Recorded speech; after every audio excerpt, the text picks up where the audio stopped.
Well, the PTO is excited to have Dan Farrelly as our guest speaker tonight for our very first Parent University. For those of you who don't know, Dan is the Dean of Academics for all of Bethel, not just BCS. Dan is a wonderful speaker and teacher. I love the way he can use his super fast wit and sense of humor to teach and explain things. He has such a rich insight into a vast number of subjects, and tonight we get to hear on his insight on parenting. We are so thankful that you took your time to speak with us tonight. Please help me welcome Dan Farrelly. Thank you. Beautiful. Let's get started. It is amazing that I'm here talking about parenting. Because so far my 10-year-old and 11-year-old are amazing. So we'll see how this goes in the next 15, 20 years. But and then my 7-year-old as well. So parenting's an interesting deal because I was teaching parenting classes before I even had any kids. You know, I was doing internships at churches that were so small. They're like, could you teach parenting? They're like, I don't have any children. You realize that? They're like, read some books, do your best. We need to have something. I'm like, okay, here we go. So it was interesting to develop a lot of theories before I ever started parenting. The good part is like most of the theories are working out pretty good. I'm happy with them. I'm blessed. So we'll talk through some of those things. And like anything, I think, any one of us could step to the mic and kind of talk about some of the skills that we're doing really well. And I think about some of the things that your kids are doing as well. I'm like, tell me how to get your kid to do that, and tell me how to get them to dream that way, and then how did you get your family disciplined to be able to to do that? So I think that we have a ton to learn from each other. And I have a couple things that I can touch on that I think are going pretty well, and different ways that I perceive situations in our house. But someday I love to keep learning from other folks that are doing it well. So let's pray and then just get into some of the things I want to talk about tonight. Heavenly Father, we ultimately, you're so important in this whole process, and we open our hearts to grace. We open our hearts to transformation. We want to see our kids like you see them, love them like you love them, and just be able to launch them like you want to be able to launch them. So I ask for your anointing on these moments. In your name I pray. Amen. I got some just simple stuff I want to talk to you about that functions pretty well. And then I have my love language is information. And so then I have a ton of information to give you. So I'm going to go easy on that for a little bit. We're just going to ease into some more simple ideas going forward. I would just say that I learned a ton from Danny Silk as well. And then Love and Logic, because Danny kind of got me introduced to Love and Logic, and then Danny's kind of morphed Love and Logic a little bit and added to it. And I remember when, some of the basic principles of Love and Logic are you got to make your kids excellent decision makers. Like, that was a brand new deal that I'm actually raising adults that are going to be decision makers. So start having to make decisions at 2, 3, 4, 5, and 7. So that was interesting. You want to have dinner now or 5 minutes? You want to go to bed now or in 5 minutes? We're kind of normal things in our house. And constantly looking for choices that they can make. It has been interesting to see the fruit of that is my kid always has a different idea now than my initial one. Like, hey, why don't you go brush your teeth? Like, hey, can I do it in a minute after this? Ugh. So it's funny, but it hit that thing. What was I actually trying to, do I want compliant kids that immediately do what I say? Or do I want thinking kids who have a different idea? So it is kind of I keep running into that with my 10 and 11-year-old is like, okay, I wasn't after compliant kids, respectful kids that know how to get along and are flexible, but not necessarily compliance. But it does make me laugh every time he or she has a different idea. I'm like, yep, there it is, okay. Powerful children, that's awesome. So some of that training has been really helpful for me, and then also, so I have a book that I was looking at that I'll refer to tonight, Parenting for the 90s. I know it's the 2015s, but it's a really good book. So it's a blast from the past. I think he wrote it in the late 80s. So we'll get into that in just a little bit. But I do have some kind of fundamental things talking about Danny.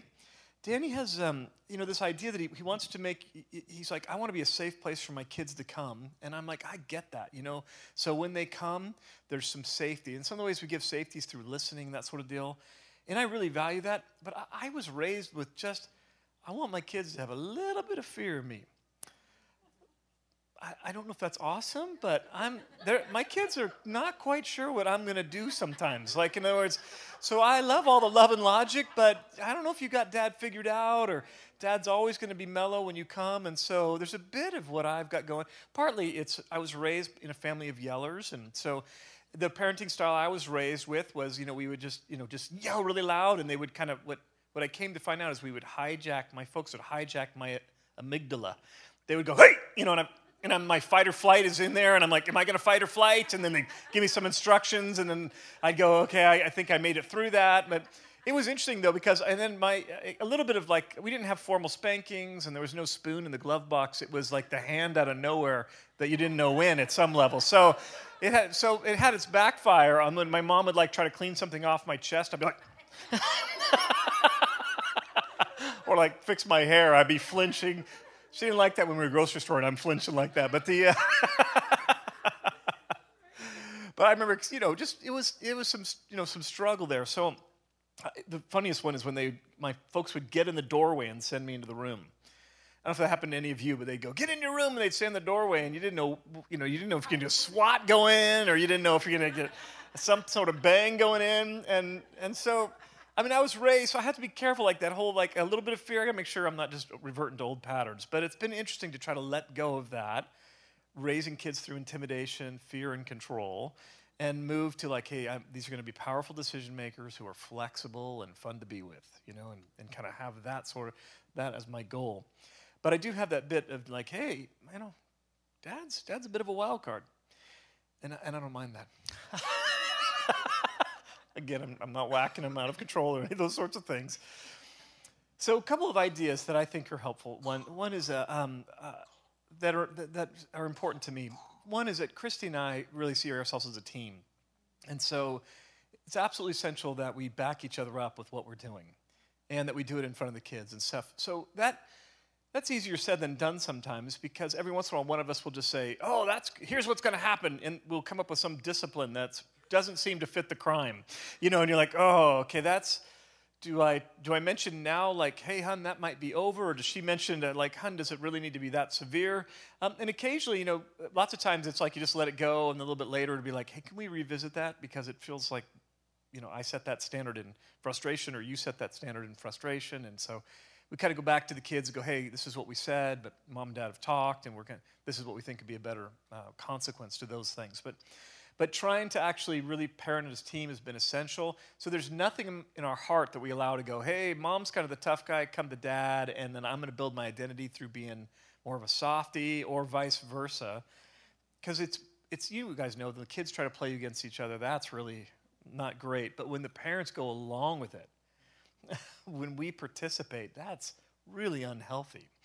And so Mom says no, and I'm like, hey, here you go. Yeah, just, that sort of deal. We can't do that sort of deal. Because that really undermines for the kids' respect for each other, and their comfort level and their safety level in the house. So B1 is like, be on the same page with each other. It doesn't mean you have to go in lockstep with each other, but it does mean you have to come to, new agreements with each other. And sometimes you end up backing each other up and stuff I wouldn't. It's like, Christy said, I wouldn't have done that. I wouldn't have done that way, but I'm with you. One of the phrases we know is like, usually it's like, you have this too, it's like, what'd your mom say about that, right? And super helpful. What'd your dad say? And just that little phrase of practicing that, like, well, he said no. I was like, well, it's done.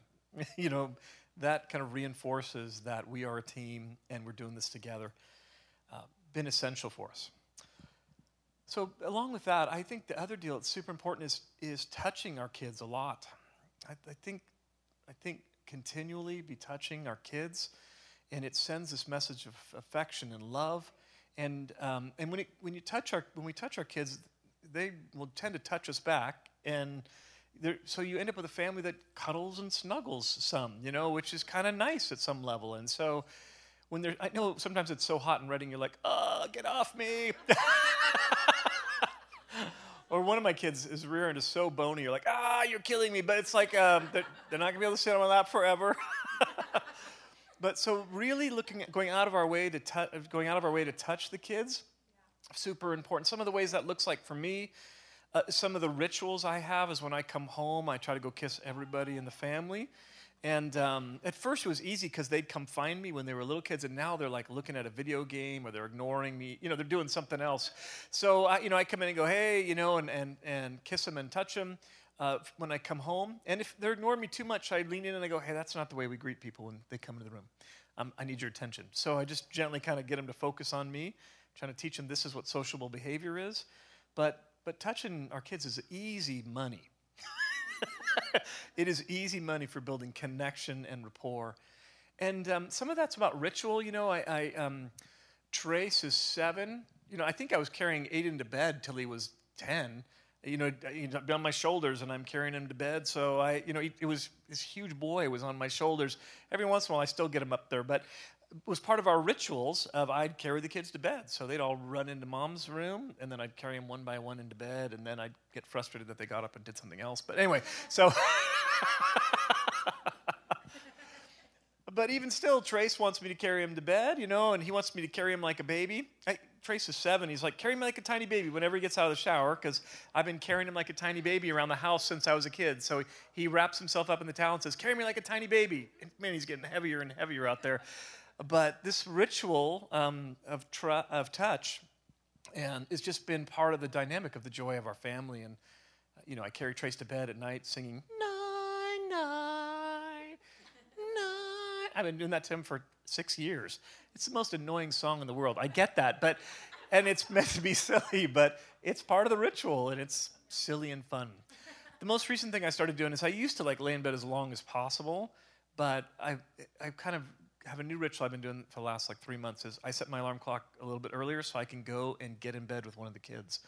So it's just get that touch thing. So if I can cut one, Macy's up before I am lots of times. She's already in the room, dressed or something like that. But I can crawl into bed with Aiden, and I can crawl, get up on the bunk with Trace, or crawl into bed with Macy, and just spend a few minutes just kind of talking to them before they get up. And there's a moment of intimacy and connection and closeness that happens there. So touching our kids and creating these sort of rituals that are meaningful for you. It's funny because we do that, but we don't actually eat dinner around the kitchen table very much. So it's part of the flexibility of the modern family, if I could say this, is that when I was growing up, my family couldn't do dinner table anymore, so we ate around the breakfast table.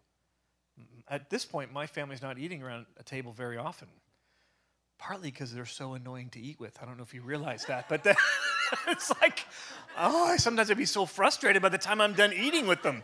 So we're going to head in that direction, but a little bit we've over the years, you sit with them, I'm not sitting with them. So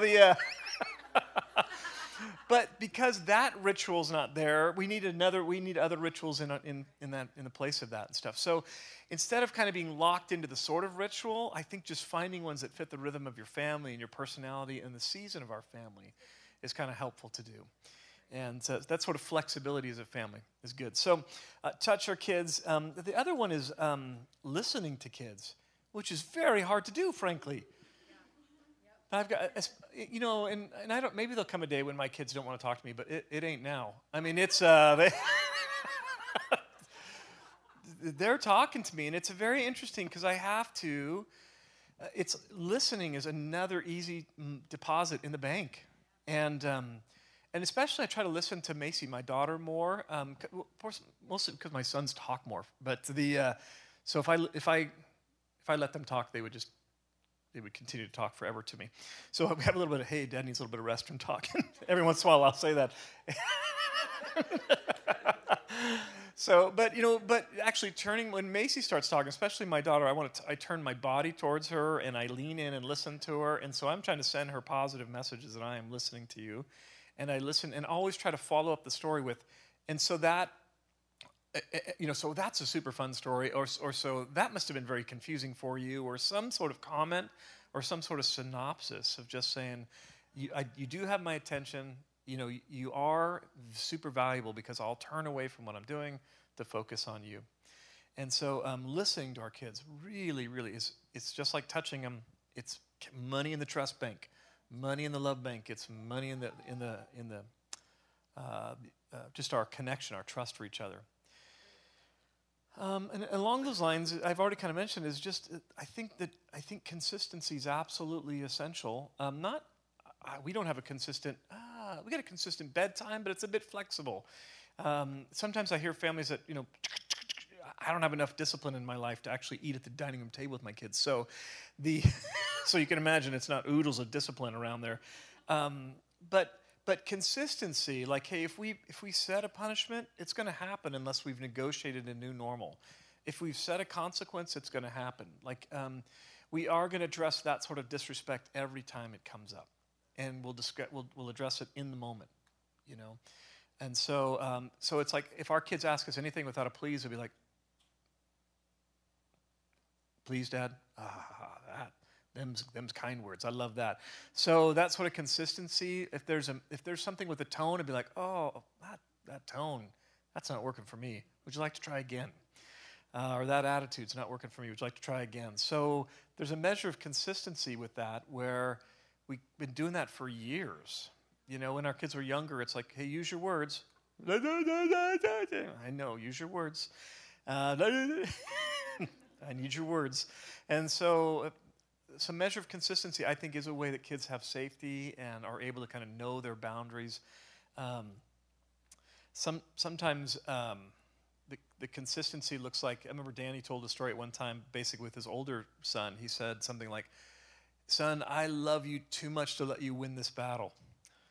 And it was an intriguing moment to just kind of say, I am more powerful than you are, and I will be more consistent than you are, and so I love you too much to let you win this one.